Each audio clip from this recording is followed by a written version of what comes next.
Eu serei breve. Quero falar um pouquinho do nosso Brasil. Um país fantástico, com 8 milhões e meio de quilômetros quadrados, com 26 estados. O menor estado está no Nordeste, é Sergipe. Mas Sergipe é maior que o Estado de Israel. Eu costumo dizer, olha o que Israel não tem e veja o que ele é. Olha o que nós temos e veja o que nós não somos. Há uma coisa que inacreditável. Fiquei 15 anos no Exército Brasileiro. Saí como capitão, me elegendo vereador lá pelo Rio de Janeiro. Depois fui para o Congresso Nacional. Fiquei 28 anos dentro da Câmara.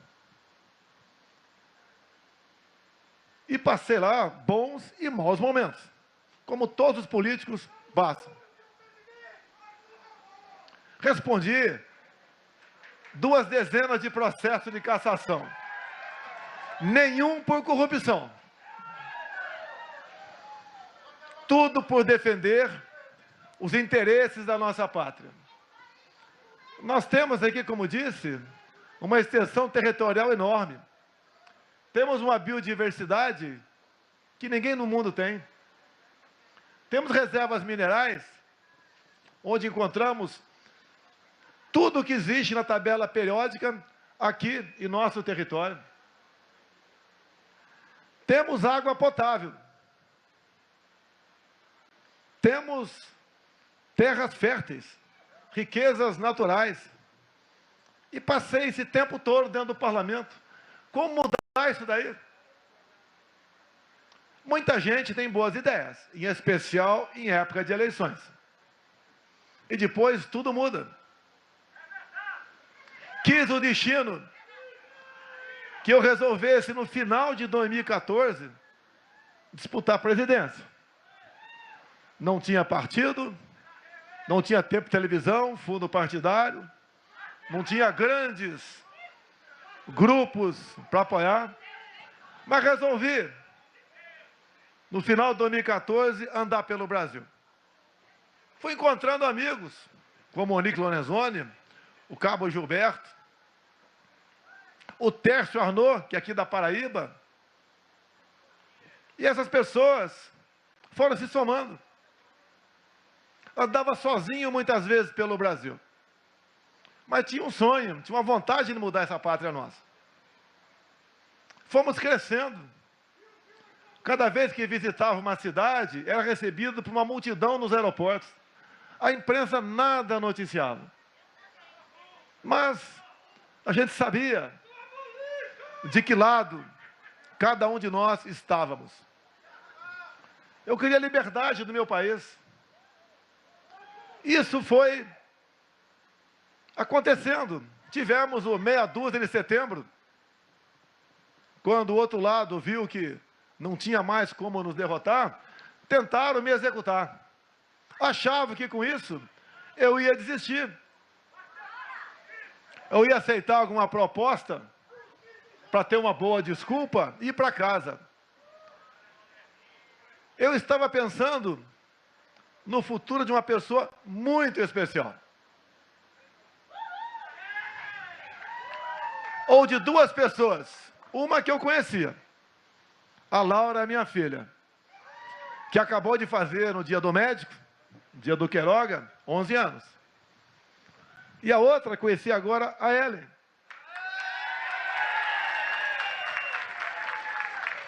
É por essas pessoas que nós nos empenhamos, lutamos. Foi fácil chegar? Não. Sobreviver? Também não. Devo aos médicos, mas em primeiro lugar a Deus pela minha vida. Minha filha completou 11 anos não sendo órfã. Depois da eleição, preste atenção, pessoal, que é muito importante. Formar um ministério é como formar um secretariado no município ou no estado. as pressões, os grupos de sempre. Quer que os seus preencham esses locais. Pessoas já manjadas na política, conhecidas, envolvidas em escândalos. É o famoso apoio parlamentar. É a base parlamentar. Resolvi não trair a minha consciência, muito menos a vocês. Escolhi os 22 ministros naquele momento. Hoje são 23. Pessoas que têm um compromisso, pessoas que têm conhecimento, que têm vergonha na cara e que quer pensar na sua pátria. Compare os meus ministros com os ministros de governos outros que me antecederam, em especial o do PT. A maioria já foi para a cadeia. Grande parte responde processos o mais variados possíveis. E tem gente que quer que esses ladrões voltem a comandar o Brasil.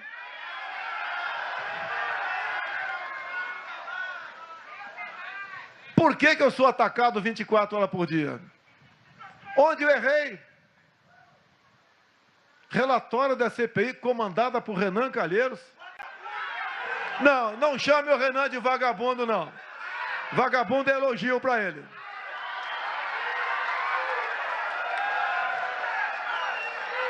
Não há maracutaia lá para o Brasília que não esteja o nome do Renan envolvido. E olhem, meus senhores, esteve lá na frente do Senado por 2 anos o senador Davi Alcolumbre. E quem disputou as eleições com ele para a presidência em 2019? Renan Calheiros. Imagine o Renan Calheiros presidente do Senado. Que desgraça estaria o Brasil, dado ao que ele ia exigir para aprovar qualquer coisa naquela casa. Porque ele é o dono da pauta. Temos a maioria dos senadores pessoas de bem. Mas não adianta você ter boa tropa se o comandante não corresponde. Como a gente sempre diz no meio militar, o comandante é o espelho da tropa. Então, com o Davi Alcolumbre, não tive problemas no Senado. Quase tudo que nós precisamos, aprovamos lá. Eu agradeço ao Davi por esses 2 anos que ele esteve à frente do Senado. Caso contrário, seria Renan Calheiros.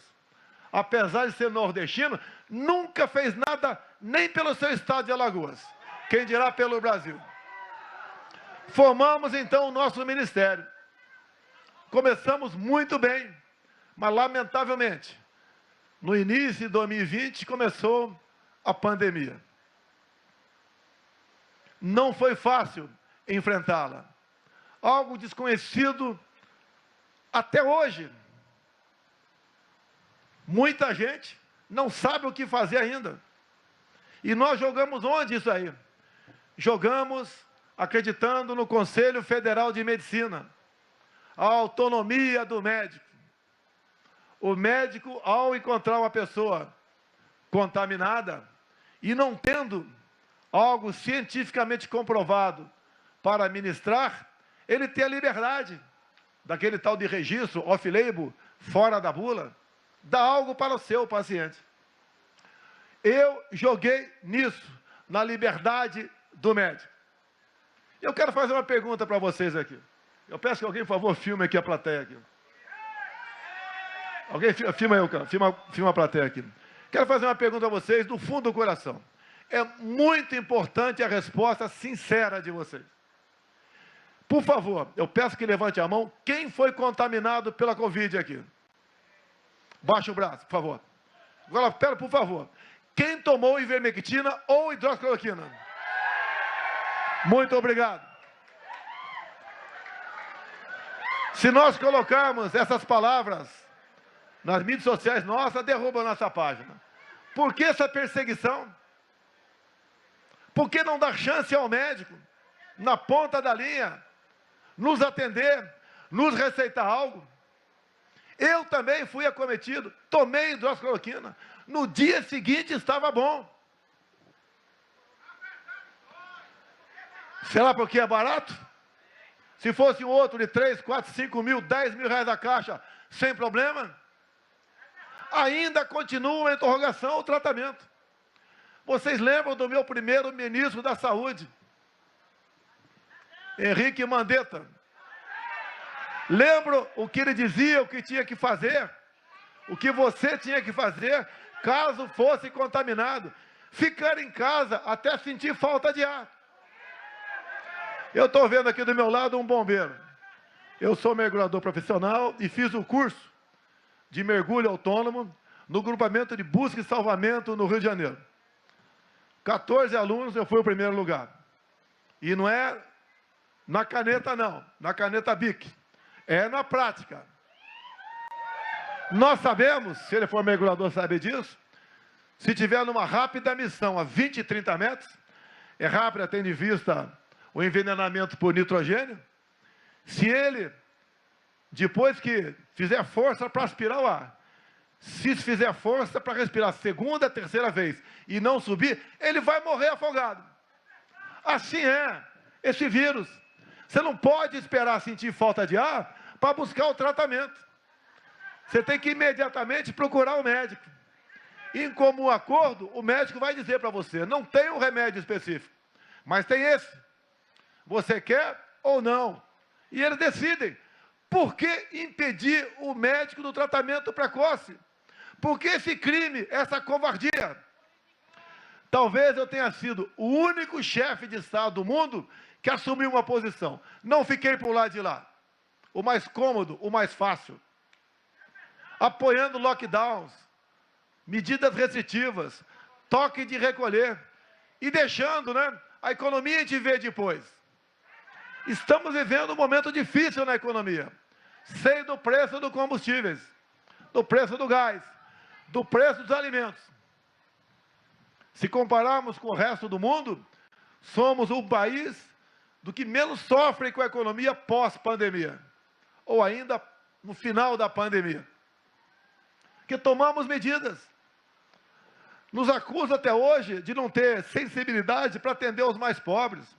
Nós gastamos com o auxílio emergencial do ano passado o equivalente a 13 anos de Bolsa Família. Como não buscamos atender os mais pobres? Como decidimos agora, já que está no final o auxílio emergencial, temos 16 milhões de pessoas no Bolsa Família, e o ticket médio do Bolsa Família está em R$ 192. Se o médio é 192, tem muita gente ganhando 40, 50, 60 reais. O que nós decidimos? Passar todos para, no mínimo, R$ 400. Isso tudo com responsabilidade. Ninguém está furando o teto, não. TV Globo. A TV Globo bateu duro em mim, dizendo que é uma responsabilidade passar para R$ 400.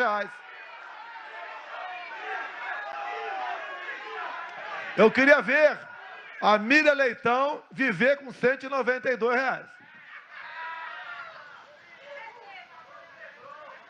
Mas nós não devemos preocupar tanto com a imprensa, ou com a grande parte da imprensa. Algumas fazem um brilhante trabalho.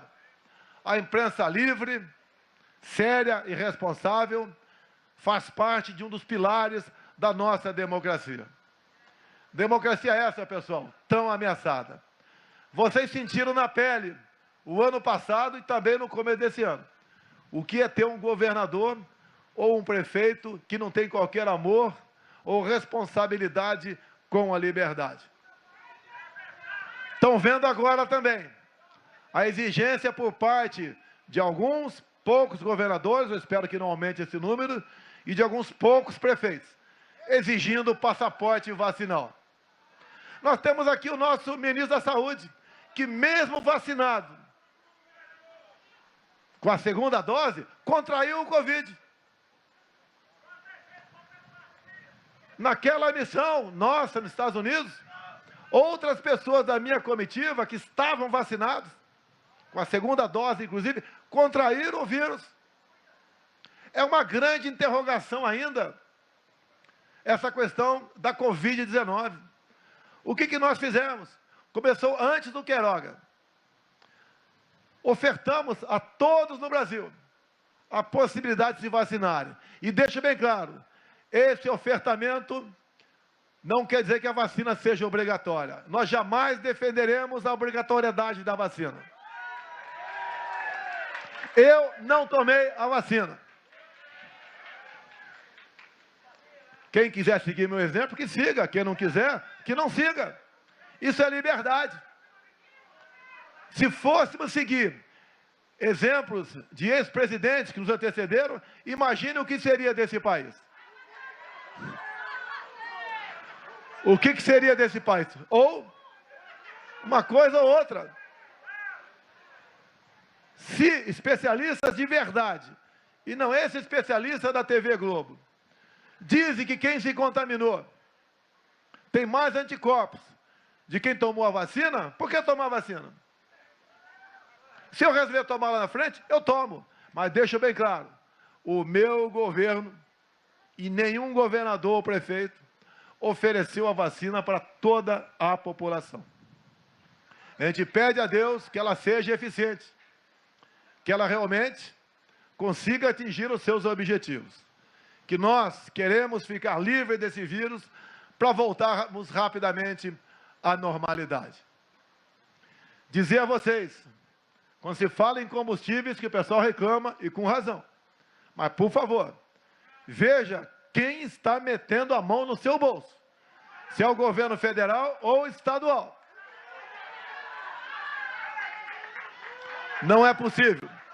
Desde quando assumi meu governo, o valor do imposto federal, conhecido como PIS, COFINS e CID, quer seja do diesel, da gasolina ou do álcool, tem se mantido com seu valor nominal inalterável. O mesmo valor de 2019 é cobrado até hoje.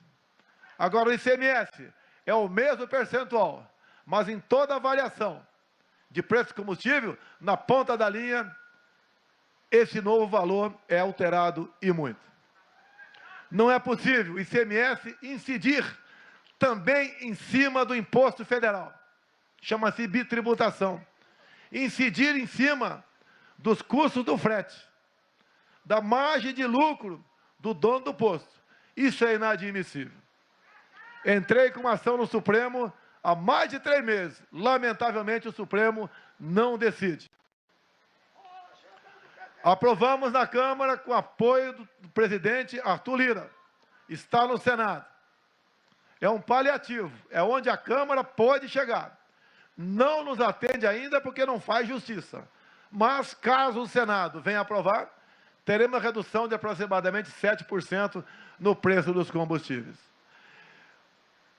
Tem uma velha passagem, né? Porque tudo que fala da Bíblia, uma velha passagem, mas sempre atual. Por falta de conhecimento, meu povo pereceu. Nós devemos conhecer, ver o que está acontecendo, para depois criticar. Que só assim nós podemos escolher o melhor para nós. Ninguém veio aqui falar de eleições. Ninguém veio falar de 22. Mas nós devemos nos preocupar. Porque, olha, senhores, não existe alegria maior de andar por todo esse Brasil e cada vez mais ver nas ruas, em reuniões, as cores verde e amarela prevalecendo. Cada vez mais temos deixado para trás o vermelho, que representa o ódio, a intriga, a divisão de classes, a corrupção e o atraso. Querer a volta desses que afundaram o Brasil em corrupção, em descumprimento de legislações, em desesperança, é querer o próprio fim. Não podemos admitir que esse povo queira isso. Existem milhares de pessoas melhores do que eu pelo Brasil. Com toda certeza, aqui existem dezenas de pessoas melhores do que eu. Mas quis o destino que eu fosse eleito presidente.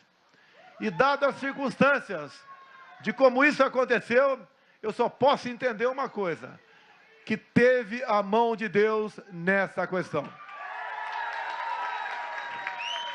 Dizer que só Ele me tira de lá. Não existe uma só acusação contra o nosso governo. Se um dia ocorrer, eu serei o primeiro a colaborar nas investigações, bem como o nosso ministro respectivo. Nós temos um compromisso com a verdade, com a honestidade. Quem podia esperar um dia? Temos um presidente e um governo que acredita em Deus, que respeita a Constituição e os seus militares, que defende a família tradicional e que deve lealdade ao seu povo. Não basta termos apenas bonitas palavras. Não nasci para ser orador. O militar sabe disso. O militar sabe que ele tem que cumprir a missão. Quem dialoga, quem conversa, é o pessoal do Itamaraty. Afinal de contas, muito bem preparados aqui no Brasil. Nós temos que cumprir a missão. E nós queremos o melhor para vocês. Essa obra que está aqui, começou lá atrás com Dom Pedro, passou por vários governos, mas estava parada há muito tempo. Notícias tivemos aos montões de corrupção e desvio de recursos. Nós resolvemos, juntei os ministros e falei, a nossa prioridade é concluir a obra, até porque é mais barato. E essa obra concluída, ela acaba gerando benefício e riqueza. Obra parada gera apenas prejuízo. Estamos aqui hoje, inaugurando mais um trecho da transposição do São Francisco. Temos um brilhante ministro encarregado dessa missão, o Rogério Marinho. Um sexto do meu ministério são nordestinos, como aqui o Gilson e o Queiroga. Temos outros que ficaram lá no Planalto Central. Um sexto do meu ministério são de militares, como aqui o general Ramos. O outro sexto são de pessoas da sociedade, mas todos são brasileiros, todos têm o coração verde e amarelo, todos têm uma alma sedenta para fazer esse Brasil ir para o local de destaque que ele bem merece.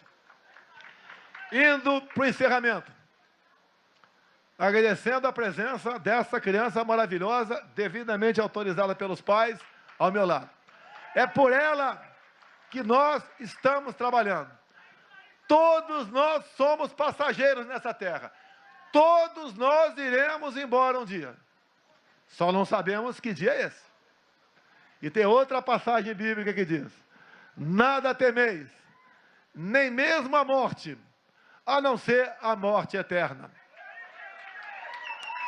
Quem não quer morrer eternamente, lembre das letras do Pai Nosso. Perdoa o próximo. Pensa que nada você levará daqui. Agora você pode deixar muita coisa. Pode deixar seguidores. Pode deixar pessoas mais felizes, acreditando na sua pátria. O Brasil tem um grande futuro. E esse futuro chegou. Muito obrigado a todos vocês. Brasil acima de tudo, Deus acima de todos.